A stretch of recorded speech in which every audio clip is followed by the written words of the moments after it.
গাড়ি খাড়া? কোথায় গাড়ি খাড়া? গাড়ি দাঁড়াইছিল? বাবা, তুমি বেড়াতে যাবে? বেড়াতে যাবে?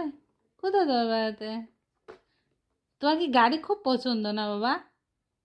তুমি গাড়ি খুব পছন্দ করো? আচ্ছা, বাবাকে বলে তোমাকে একটা গাড়ি কিনে দিব। আচ্ছা বাবা, তাকাও, আমি বাবাকে বলে তোমার জন্য টাকা জমিয়ে একটা গাড়ি কিনে দেবো, বড় গাড়ি, আমার চালাতে পারবে। হ্যাঁ, বড় গাড়ি কিনে দিব। ঠিক আছে? আচ্ছা, আমার সোনা পাখি এত গাড়ি পছন্দ করে, আমি তোমাকে কিনে দিব নি। আচ্ছা,